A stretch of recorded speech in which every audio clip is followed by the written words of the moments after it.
So let's jump right into it here. So the problem is articles like this are very confusing.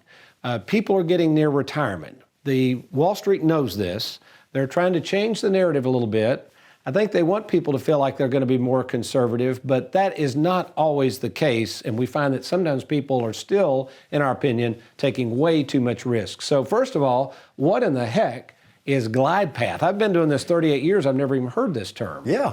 Well, recently got done with this designation, the RICP. It's through the American College, and this is the focus of a lot of the content. Okay. So really, it's just a new word for an old concept. It used to be called the rule of 100, even the rule of 120. It's just this idea that as you get older, as you approach retirement and you get into retirement, you're going to shift your allocation from a majority of stocks to a majority of bonds as you grow older, because there's less risk, basically in bonds than stocks. And I mean, yeah, that philosophy has been around for years. I just didn't know the glide path. So, okay, that's interesting. So let's kind of take this, though, to its logical conclusion, because 2022, as we record this show on January 4th, 2023, I realized was an anomaly. Both stocks and bonds went down.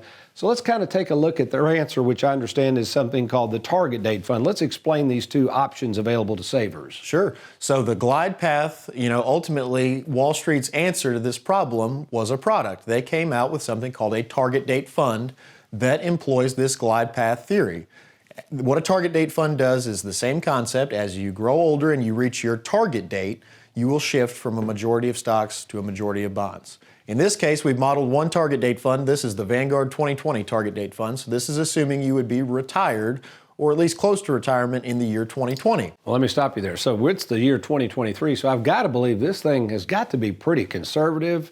Should not lose much money, I'm assuming, but let's go on. Right, so let's say somebody called their plan administrator, maybe they're nearing retirement, and they told them, hey, I'd like to be in the least aggressive funds that you can put me in. This very well might be an option that the plan administrator would present to them. So, makes sense, yeah. Okay, so let's say they've put the $500,000 that was in their 401k, and that's what we're starting out with, into this. Well, over that year period, again, we're invested in stocks and bonds here, both went down, and over this was last year. This was 2022. That's too bad. This is January 1 of 2022 to December 31st. This is last year. It's down 18.19%. Well, let's see the effects of that on your account. Oh my gosh, look at that, Wes. Yeah, so in this fund, we put the $500,000 in January 1st, let's just say, of 2022. At the end of the year, this is the sum you're left with, $409,050.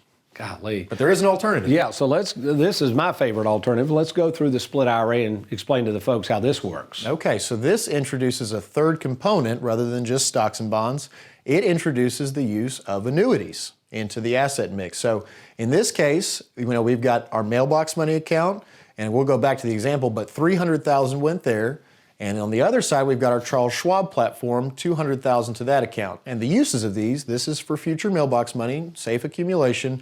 This part is for potential growth and immediate income. Okay, don't do anything. Derek's over at the helm doing a great job on graphics. So this is totally protected, not subject to stock market risk, not subject to interest rate risk. It's not really in bonds per se, so not subject to bond risk. But the Charles Schwab is. So let's take a look at what happened to these two buckets last year. Correct. So we've started with our $300,000 in the mailbox money account. That's your annuities. And then we had $200,000 in Schwab. The annuities remain unchanged. Even if the market goes down, zero's your hero, you don't lose anything. The Charles Schwab platform, on the other hand, did take some losses. We've modeled our moderate strategy here. But again, since there was less of your assets going into this bucket, there's less of a loss. So in conclusion, with these two examples, with option A, at your plan administrator requesting a safe target date fund, we had started off with $500,000. Again, we end with $409,50. Option B is the split IRA concept with Tony Walker Financial, where we've put $300,000 to annuities, $200,000 in Charles Schwab. The Charles Schwab did take losses, but again, since you weren't exposed so much to the stock and bond market, those losses are limited to $481,420 as your final balance. And I don't want to get into bonuses too much, but we do have several annuities that offer bonuses. So folks, that's one of those things too. Maybe you've got some losses in your accounts. You're thinking about wanting to move it over, your 401k, IRAs, whatever, to Tony Walker Financial. There are some stipulations with these bonuses, but there is a way on paper to get some of this money back that you've lost. So bonuses do have their place in the split IRA at times, don't they? Sure. Yeah, they're sold in a different manner. You would think if you're talking to somebody who sells bonuses a lot, you could take all that money out at once. That's not really how it works, but on paper, you can recoup losses through the purchase of annuities with bonuses. Yeah, you mentioned that. One of our episodes coming up pretty soon is when to purchase an annuity. And you're right, boy, some of these, I call them annuity peddlers, quite frankly, they're not telling the whole story on these bonuses. While the bonuses are important and can help make up losses on paper, you're right, though, boy, they're being oversold. And I think a lot of people have no clue how these bonuses work and how much they're going to be charged if they try to get out of these contracts. I'd agree. So, Wes, really good stuff. Appreciate your time today. Appreciate so much your help in the Schwab department, and you make it a good day. Will do. Thanks. You're welcome. Thanks for watching. We hope you enjoyed that video. If you'd like, check out these other clips. And be sure to hit that like button and that subscribe button for more videos.